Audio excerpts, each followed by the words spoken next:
Adrian, we need to talk. The way she said it made my stomach twist.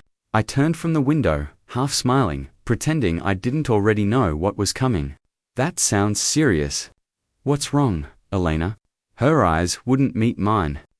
I've been thinking. About us, okay, I said carefully. What about us? She sighed, clutching her purse like it was a lifeline. I don't think this is working anymore. For a second, I just stared at her. You mean, what exactly? I mean, us. I can't keep pretending. Adrian, I laughed nervously, stupidly. Pretending what? That we're happy. Because we were. At least, I thought we were. Her silence hit harder than any words. Elena, say something. She finally looked up. I met someone. The room went silent. I felt my heartbeat echo in my ears. You met someone. She nodded, barely whispering. His name's Mason. I almost smiled, thinking it was a joke. You're kidding. Mason Hale. The guy from your office. She flinched, and that tiny reaction told me everything. My voice cracked. You're serious? She bit her lip. He understands me, Adrian. He's ambitious, confident. He's rich, I cut in. Just say it. Her jaw tightened. This isn't about money. Then what is it about? I stepped closer. Because I gave you everything I had. Time, love, every damn piece of myself. You're a good man, she said softly, but good isn't enough anymore. The words hit like ice water. Not enough. Her eyes shimmered, but not from guilt, more from irritation. I've changed. You haven't. You still dream small. You still work 2 jobs to keep us afloat. Yeah, I know. My voice rose. Sorry I don't have a penthouse like Mason Hale. Adrian, please don't make this harder. I laughed bitterly. You're walking out on 5 years, and you're worried about hard? I didn't plan this, she whispered. It just happened, right? I muttered. People just trip and fall into other people's arms. Huh. She looked down. You'll understand someday. No, I said sharply. I'll never understand how you can destroy someone and call it growth. Tears rolled down her face, but I didn't believe them anymore. I didn't mean to hurt you. Yes, you did, I said quietly. You just didn't expect me to remember it. She grabbed her purse. I should go. Go where? I asked, even though I already knew. To him, the air left my lungs. Wow. Not even pretending anymore. Her voice softened, almost pitying. You'll regret losing me, Adrian. Something inside me snapped. I took a slow breath, trying to hold back the anger burning in my chest. Regret losing you, I said. No. I'll regret wasting so much time believing you were mine. She looked stunned for a second, like she didn't expect me to fight back. Elena, I said, my voice trembling now. Do you even remember how we started? The nights you said, I made you feel safe. The promises you made. She wiped her eyes. People change, yeah, I said. You did? I turned away, not wanting her to see how close I was to breaking. The room felt smaller, the air heavier. When I finally looked up again, she was standing by the door. I really am sorry, she whispered. I didn't answer. I just stared at the floor until the sound of her heels faded down the hallway. Then the silence hit me. Loud and crushing. I don't remember sitting down, but suddenly I was on the couch, hands shaking. Every memory we'd built replayed in my head, the laughter, the plans, the quiet mornings where she'd trace circles on my arm and say she'd never leave. Lies. All of it. I stood up and walked outside. It was raining, like the universe wanted to mock me. The cold drops stung my face, but I didn't move. I just stared at the empty street, hearing her last words echoing again and again. You'll regret losing me, I whispered back to the night. No, Elena, you'll regret leaving me. The wind swallowed my words, but I meant every one. That night, standing in the rain, I swore I'd never beg for love again. Not from her, not from anyone, because maybe the person I needed to save was me. Noah, leave me alone. He yanked the blanket off my face. It's been 3 days, Adrian. You look like you wrestled a tornado. Good, I muttered, turning away. Maybe it'll finish the job, he sighed. You can't keep lying here. You've got work. I called in sick. For the third time this week. I'm sick, I said flatly. Heart failure. Noah sat on the edge of the bed. You're not dying. You're just empty, I finished for him. Yeah, I know. He didn't say anything for a while. Then softly, she's not worth this man. My throat tightened. Then why does it feel like she took everything that made me human? He hesitated. Because you gave it to her. I stared at the ceiling. I don't even know what day it is. Thursday. I laughed weakly. Feels like forever since she left. He nudged me. Get up, shower, eat something that isn't misery. I turned to face him. How am I supposed to eat when every bite tastes like her memory? Dramatic much? He said, but his eyes softened. Adrian, Dad called again. You should pick up. I don't want to hear the speech. He means well. He means I should thank the universe for tearing my heart out. Noah stood up. You'll see it one day. Yeah, I said bitterly. From her Instagram, he groaned. Don't, but I'd already grabbed my phone. My thumb hovered over her name. The last message I sent still sat unread. Please talk to me. I opened her profile. There she was, Alina Rivers laughing in a silver dress, Mason's arm around her waist. My chest tightened like someone had wrapped wire around it. She looks happy, I whispered. Noah looked over my shoulder. Yeah, well, filters can hide a lot. I threw the phone across the bed. She said she needed space. Guess penthouses count. He shook his head. You need to stop looking at her life like it's a movie you're not in anymore. I was supposed to be, I muttered. He sighed again. You want my advice? No.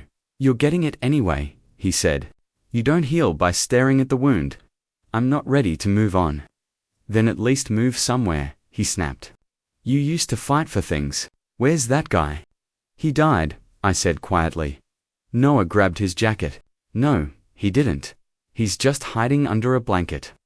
When he left, the apartment fell silent again. I stared at the door for a long time before dragging myself to the window. The city outside looked blurred through the rain. Everything reminded me of her. The mug she bought me sat cracked on the counter. The jacket she loved hung on the chair. Even the air smelled like her perfume, soft, expensive, unforgettable, I whispered. You really did leave your scent everywhere, didn't you? The echo of my voice made the place feel even emptier that night. My phone buzzed, a message from Dad, Son, pain is a teacher. Don't fail the lesson. I stared at it until my eyes burned. Then I typed back, not ready for lessons. He replied instantly. Life doesn't wait for readiness. I didn't answer. I just sat there in the dark, listening to the hum of the refrigerator and the sound of my heart beating slower than it should, at midnight. I made coffee I didn't need and opened my laptop. The cursor blinked on a blank page. For a long time, I didn't type anything. Then, almost without thinking, I wrote, Day 1, she's gone, and I don't know who I am without her. I stared at the sentence, then deleted it. I typed again. Day 1, maybe this is where I rebuild. The words looked fragile, but real. I leaned back, breathing hard, like writing them had taken all the strength I had left. I whispered, one day, she regret this. But even as I said it, I realized I wasn't planning revenge. I just wanted to prove to myself that I could stand again. I wanted to look in the mirror and see someone I respected, someone who didn't need her to feel alive. I saved the file under a single name, Project Rebuild. Then I shut the laptop, took a deep breath, and whispered to the empty room, tomorrow, I start over. The silence didn't answer, but for the first time, it didn't crush me either. Adrian, you're here early again, Lily said, balancing 2 coffee cups as she stepped into the office. I looked up from the mess of code on my screen. Couldn't sleep? She handed me a cup. Then, at least drink something that isn't caffeine and regret. I smirked. That's a tough combination to replace. She leaned against my desk. You've been glued to this project for weeks. You do realize everyone else gave up on it, right? Yeah, I said, eyes fixed on the monitor. That's exactly why I can't. She tilted her head. You're that stubborn, huh? I prefer determined. Sure, she took a sip. Determined to self-destruct, maybe. He finally turned to her. You don't have to stay late helping me, Lily. I know, she said simply. But someone has to make sure you don't code yourself into a coma. Her tone was light, but something about it hit deeper. I'm fine. You're not, she said softly. But that's okay. I looked away, pretending to read an error log. What makes you think you know me? I don't, she replied, but I know the look of someone trying to fix something bigger than a project. I let out a breath. This project is my way back. Back to what? Back to me, I guess. She smiled faintly. Then let me help you find you. I almost laughed. You don't even know what you're volunteering for. I like puzzles, she said, and you look like a hard one. That made me grin for the first time in weeks. You're persistent, only when something's worth it. The words lingered longer than they should have. I turned to the screen again. All right then.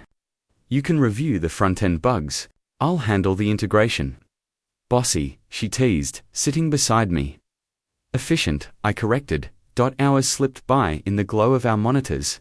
The office emptied, leaving only the hum of computers and the occasional sigh from me. At one point, Lily spoke quietly. You know, I used to believe failure was the end, and now, I asked. Now I think it's just a painful shortcut to growth. I paused, typing.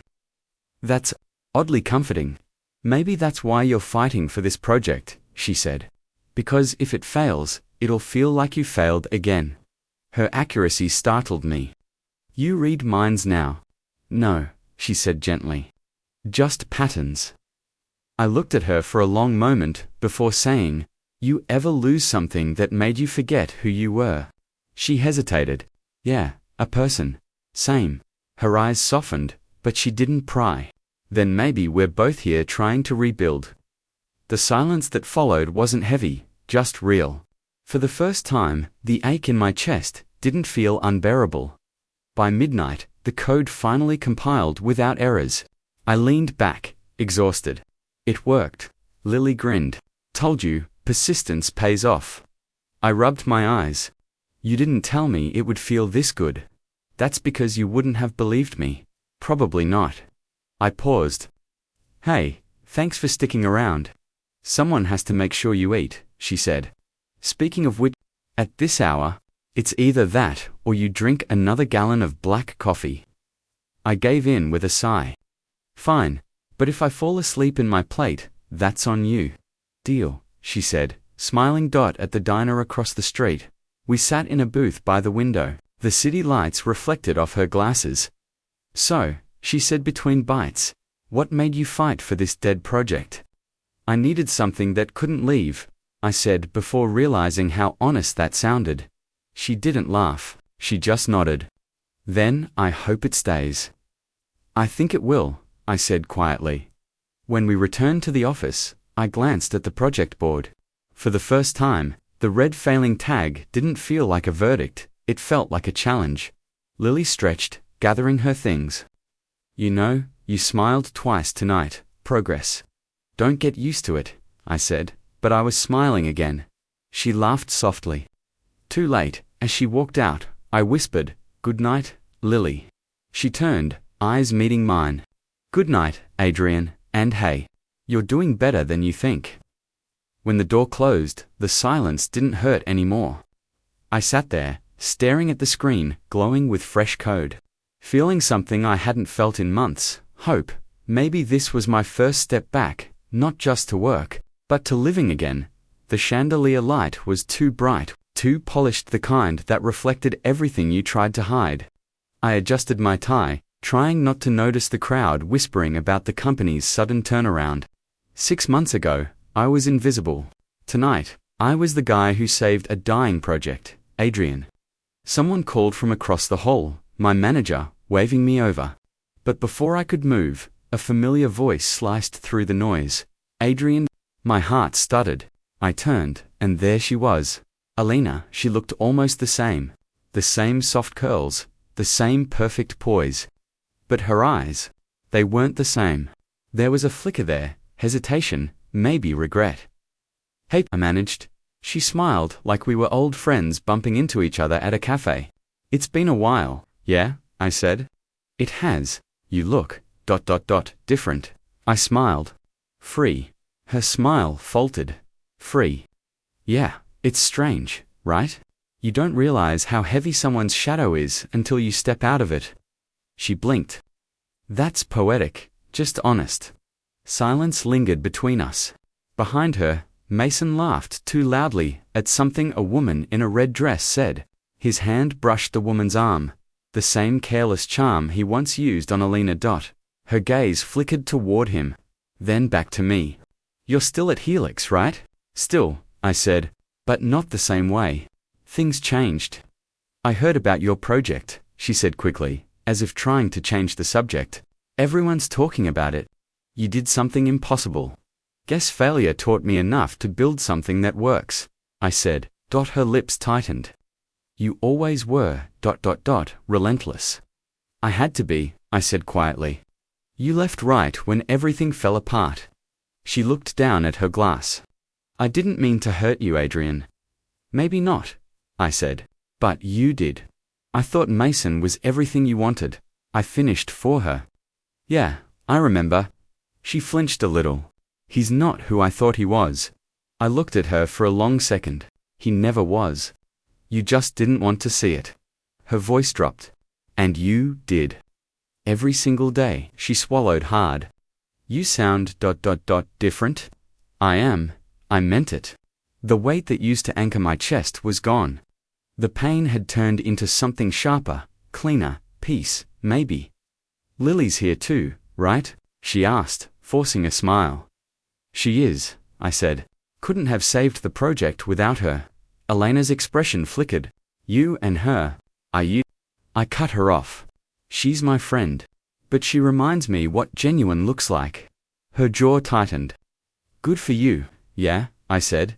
"It is." Mason walked past us then, barely sparing her a glance. "Hey Adrian. Man, that presentation, earlier impressive stuff." He clapped my shoulder like we were old buddies. "Thanks," I said evenly. He grinned at Alina without warmth. "You ready to go?" She hesitated. "I was just talking to Adrian." "Yeah, I saw." He smirked. "Reminiscing, huh?" "Mason," she muttered, eyes darting away. I stayed silent. Watching him dismiss her with that same arrogance she once mistook for confidence was strangely satisfying. When he walked off again, toward another woman, Alina let out a shaky breath. "Now you see him," I said quietly. She nodded slowly. "I was blind." "You were in love," I corrected. "It happens." Her eyes met mine. "You don't hate me." "I did," I said honestly, "for a long time. But hate's heavy." I put it down. She exhaled like she'd been holding her breath for years. "You've changed, Adrian." "Yeah," I said, smiling faintly. "That's what healing does." For a while, we just stood there, her staring at the floor, me staring past her. I didn't feel the ache anymore. Just clarity. When I finally turned to leave, she said softly, "Do you ever think about us?" "Sometimes," I admitted. "But only to remind myself who I don't want to be again." She nodded, eyes glassy. "I'm glad you're doing well." "Me too," I said, walking away. From the corner of my eye, I caught her watching me, not with pride, not even nostalgia, with something closer to loss. For the first time, it wasn't me breaking, it was her, and it felt like justice. Success feels strange. One day, you're fighting to survive. The next, people are calling you a genius. The office was buzzing that morning. Laughter. Clinking mugs, a kind of high I hadn't heard in years. Lily leaned over my desk, grinning. "Guess who just beat Mason Hale's firm for the Aurora Systems contract?" I looked up. "We did," she laughed. "You sound way too calm for someone who just crushed a corporate legend." "I'm just processing," I said, a slow smile forming. "Feels good, though good." She raised an eyebrow. "It's monumental." We're officially the comeback story of the year. Her excitement was contagious. We clinked coffee cups like champagne glasses. But later, when the cheering died down and the office lights dimmed, I sat alone, scrolling through the news. Mason's company Hale Innovations was all over the feeds. Allegations of data manipulation, questionable investments, loss of investor trust. I leaned back, exhaling slowly. Karma had a funny sense of timing. Still working. Lily's voice broke the quiet. She leaned against my cubicle wall, holding 2 mugs. You need a break. Just reading, I said, nodding at the screen. Mason's empire is cracking. She frowned. You sound almost sad. I'm not, I said quickly. Just surprised it's happening this soon. She handed me a mug. Poetic justice tastes better with coffee. I chuckled. You have a dark streak, Lily, only when it's deserved. She hesitated, studying me. You okay? Yeah, I said after a pause. Just thinking about how things come full circle. You built something real, she said softly. He built on lies. It was bound to collapse. Her words lingered long after she left. I stared at the city lights outside, wondering if Alina saw the same headlines, if she finally realized what she traded me for. 2 days later, we had a small celebration dinner. Laughter filled the restaurant, glasses clinking, music humming in the background. Lily raised a toast. To starting over, and actually winning this time. Everyone cheered. When the noise faded, she looked at me. You proud yet? Getting there, I said. She smirked. I'll take that. By the time I got home, the adrenaline had faded, replaced by quiet. My phone buzzed. I glanced at the screen. Alina. The message was simple. Can we talk? For a second, everything inside me froze. Not with longing, just curiosity. Why now? I stared at the message for a long time before replying. When and where? We met the next evening at a quiet cafe downtown, the same one where we'd once spent Sunday mornings. Sharing coffee and pretending forever was real. She was already there, sitting near the window. Her posture was confident, but her hands trembled around the cup. Hi, she said when I approached. Hi, I replied, sitting down. You look ... tired. She gave a small, bitter laugh. You always notice everything. Occupational hazard, I said, lightly. Silence stretched between us before she spoke. I saw the news. Congratulations, thanks. You really did it, she whispered. You turned everything around. I had help, I said. Lily, the team, people who believed in me. Her jaw tightened slightly. I heard about her. I smiled faintly. She's good for the company. Is that all? Why do you care? Her eyes glistened. Because I miss you. For a second, the air seemed to thicken. I looked at her, the woman who once held my entire world in her hands, and felt nothing but a strange calm. No, I said softly. You don't miss me. Her lips parted. What's that supposed to mean? You miss who I used to be. The man who worshipped you, who waited for your approval, who thought love meant losing himself. She flinched. That's not fair, it's honest, I said. The man you left doesn't exist anymore. She stared at me for a long time. I made a mistake. Maybe, I said, standing up. But sometimes, mistakes are the only way we learn who we are. Adrian, take care. Alina, as I walked out, her reflection in the window caught my eye. Not angry, not cold, just ... hollow ... outside. The air felt crisp, clean. My phone buzzed again, a message from Lily. You free for dinner tomorrow? We're celebrating again. I smiled. Wouldn't miss it, and as I walked toward the lights, I realized karma didn't always roar. Sometimes, it whispered softly, but loud enough for everyone who needed to hear it. The news hit like thunder. Mason Hale arrested for fraud, tax evasion, and embezzlement. Every outlet was flashing his face. But what caught me off guard wasn't his downfall. It was the photo beside him. Alina, pale and expressionless, walking into court. I stared at my screen for a long time. No satisfaction, no thrill. Just quiet understanding. The universe has a strange way of teaching lessons. By noon, the office was buzzing. Everyone was whispering. Then someone gasped, "Oh, Adrian. She's here." I turned, and there she was. Alina. Her makeup was smudged, her hair unkempt, her hands trembling. People froze mid-conversation as she walked toward me, heels clicking against the marble floor. "Adrian," she whispered, voice cracking. "Please, I need to talk to you." Every instinct told me to walk away, but I nodded. My office. As soon as we stepped in, she collapsed into the chair opposite my desk. Her eyes were red, her breathing shallow. "I didn't know where else to go," she said. "Everyone's turned their back on me." I folded my hands. "And you thought I wouldn't?" Her lips trembled. "I deserve that. But Adrian, please, I didn't know Mason was doing those things. He lied to me. He lied to everyone," I cut in quietly. "Just like you did." Tears streamed down her face. "I made a mistake. I was stupid. I thought he could give me everything I wanted, and did he?" She looked down. "He gave me nothing. Not love, not peace. Nothing." Silence filled the room. Only the ticking clock dared to speak. "Adrian," she whispered again, "I miss you. I miss us, please. I'll do anything to make it right." I leaned back in my chair.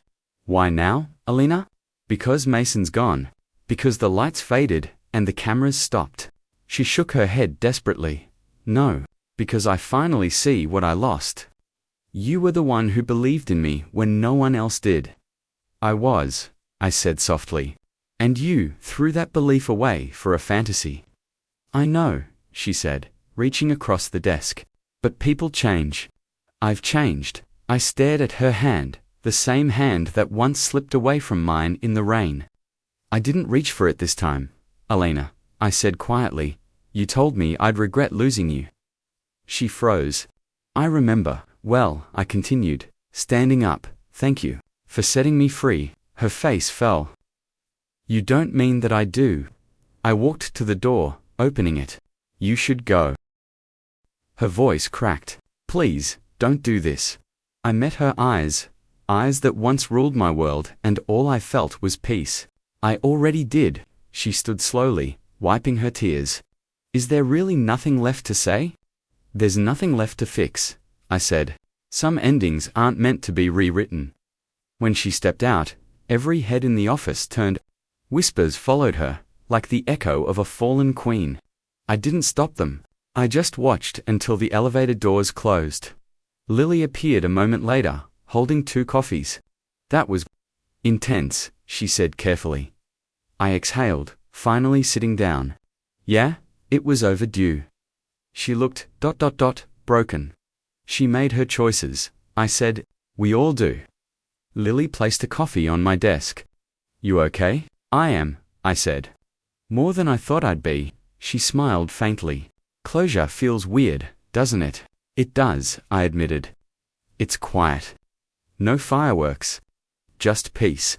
For a while, neither of us spoke.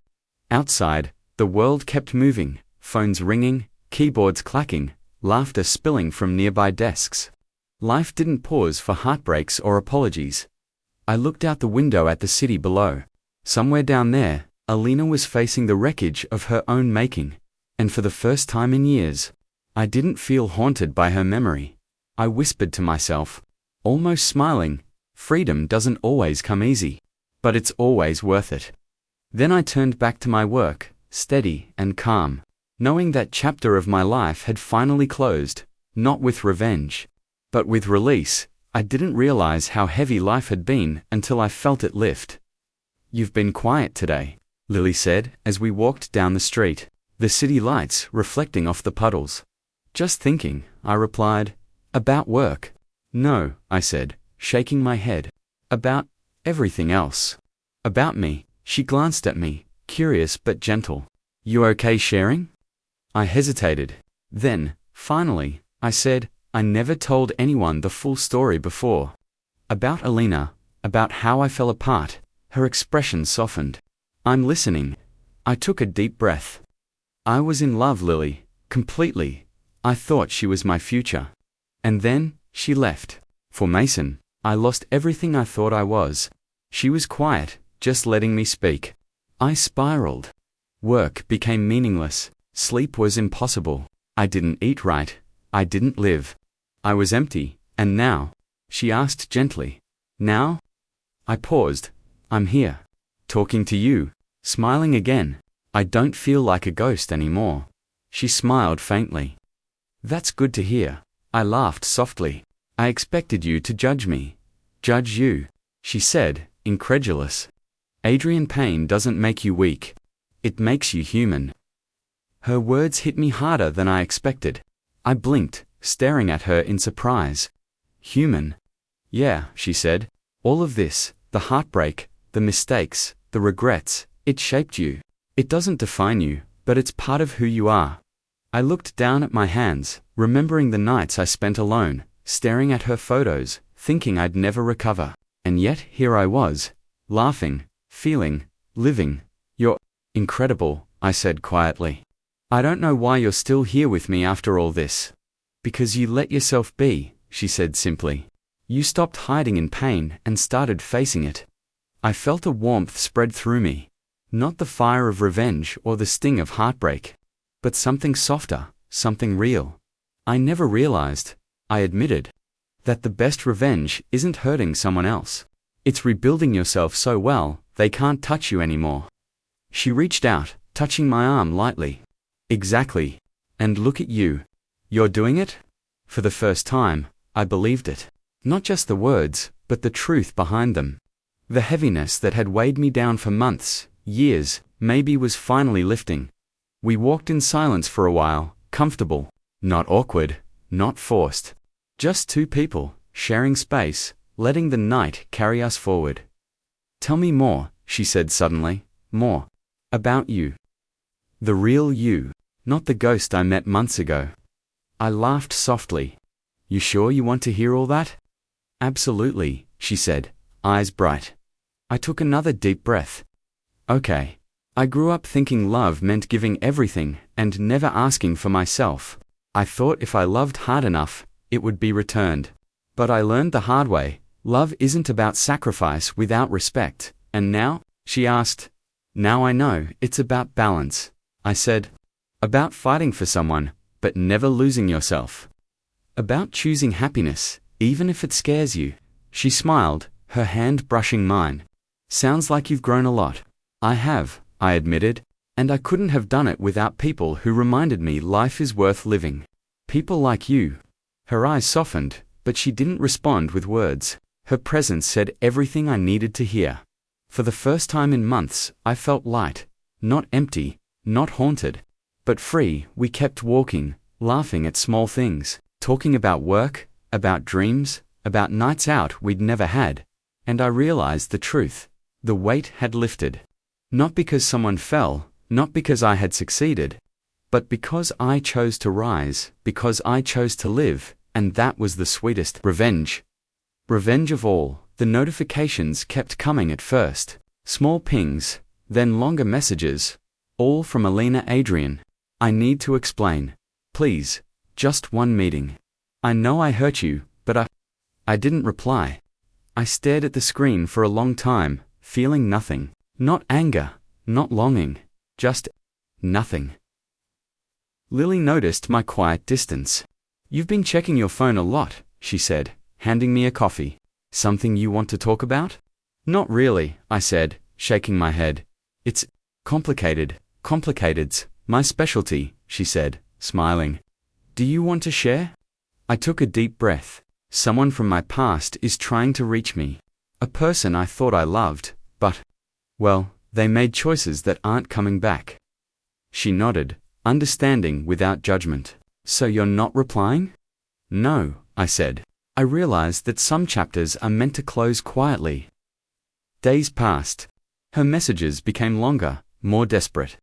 She sent apologies, explanations, even gifts, small things meant to remind me of her.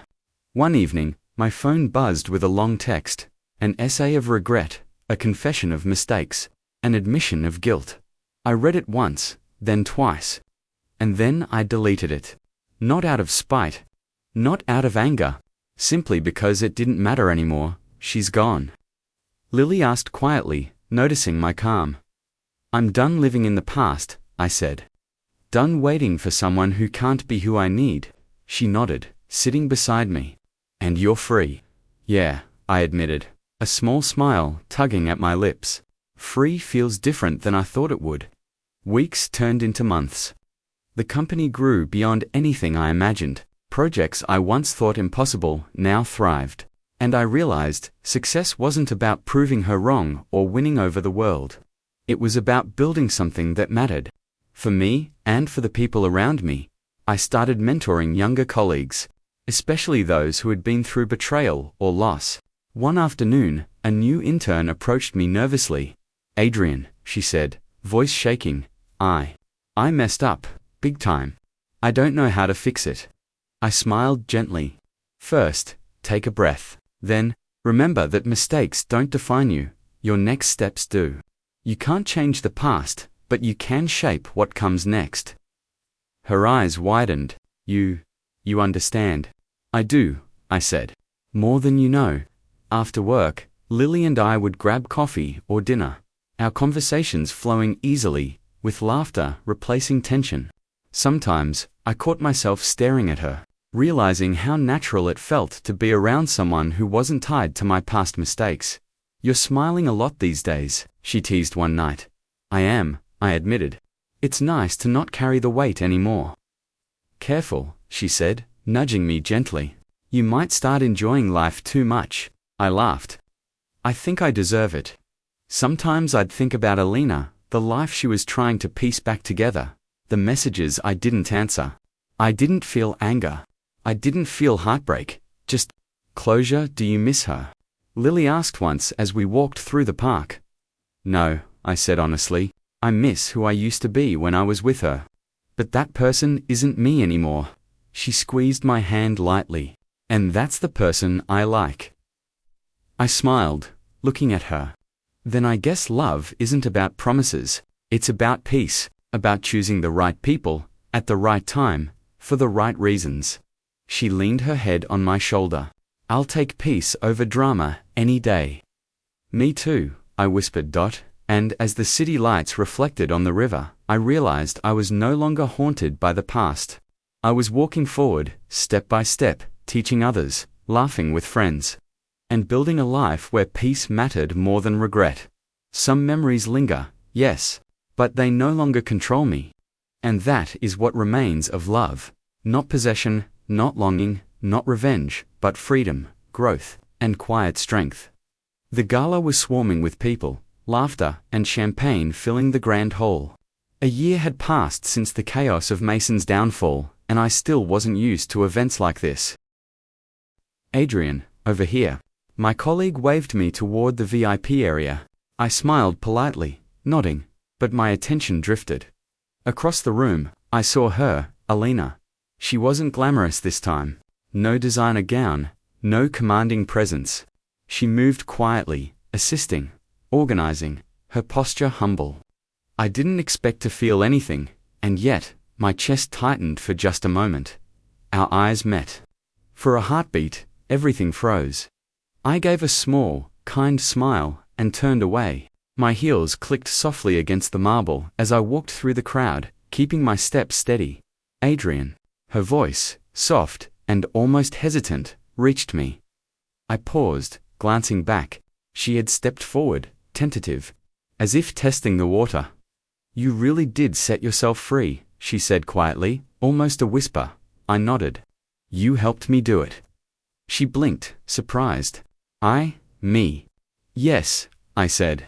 By giving me no choice but to find myself again."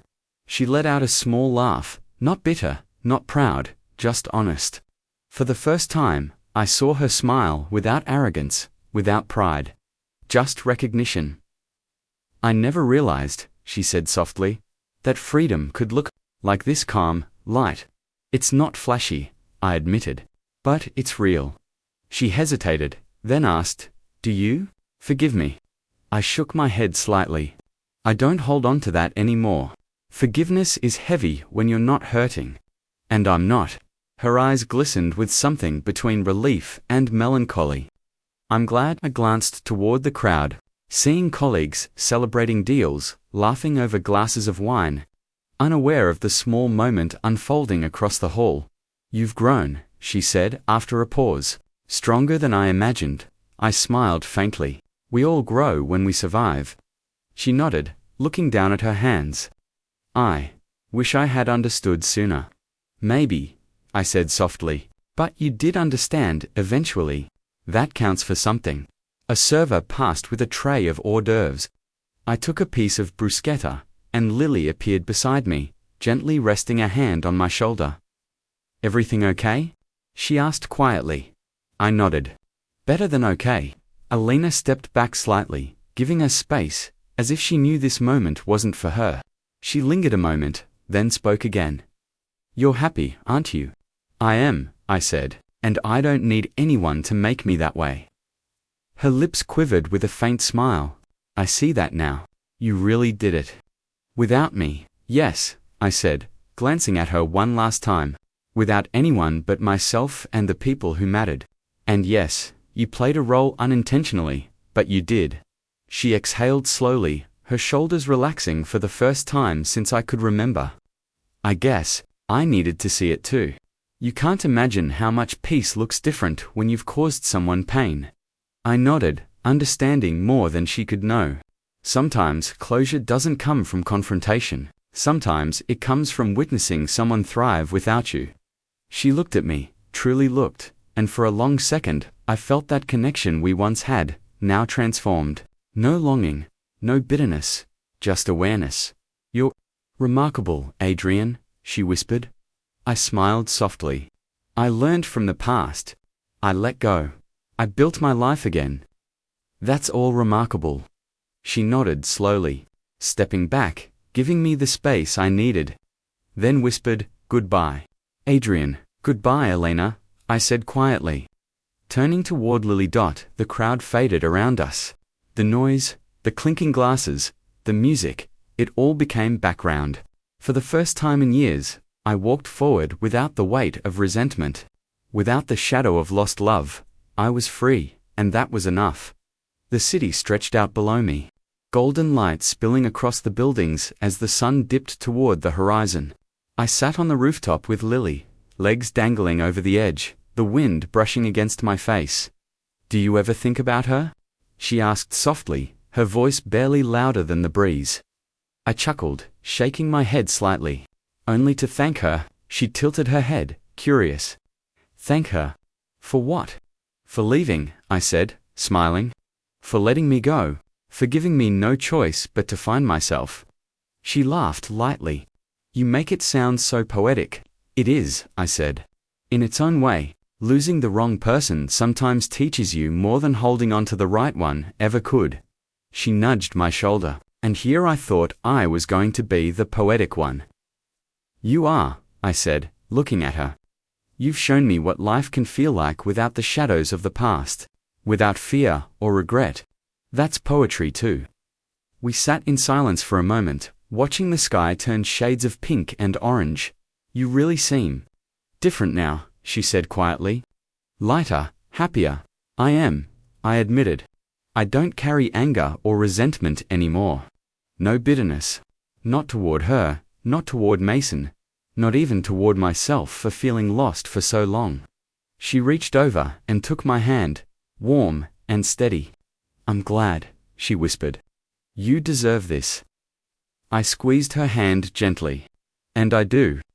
Because I chose it, because I survived it.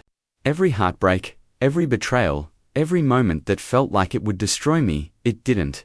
It taught me how to live differently." Lily looked at me, eyes soft, and smiled. "You've come a long way." I let out a slow breath, looking out over the city. "I have, and I'll keep going forward, because I finally understand that freedom isn't about revenge, or proving someone wrong, or holding on to pain. It's about choosing yourself, every single day." She leaned back slightly, resting her head against my shoulder. "And you're choosing me?" I smiled, feeling warmth spread through me. "Yes. Choosing you doesn't mean forgetting the past. It means embracing what I have now. What I want to have next." She shifted closer, resting her head comfortably. I like the sound of that. The sun sank lower, painting the clouds in brilliant hues. I closed my eyes for a moment, letting the calm sink into me. No more storms inside. No more echoes of anger. No more haunting memories demanding attention. You look peaceful, Lily said softly. I am, I admitted, because I realized something important. The people we lose, the mistakes we make, the heartbreaks we endure, they don't have to define us. They can guide us, shape us, and eventually set us free. She hummed in agreement. So, do you ever regret any of it? I shook my head, a smile tugging at my lips. No, not a single moment. Every pain, every tear, every sleepless night led me here. To this, to life I choose, love I feel, and freedom I've earned. She squeezed my hand gently. I'm proud of you, Adrian. I turned to look at her, eyes steady. I'm proud of me, too. And I finally understand that sometimes losing the wrong person is the only way to find yourself. The breeze whispered around us, carrying the city's hum into the quiet of the rooftop. The sky faded into deep purples and stars began to peek through. I leaned back slightly, taking it all in, and whispered to myself, she told me I'd regret losing her. But I never did, and for the first time in years, I meant it with every fiber of my being. I was free, truly free.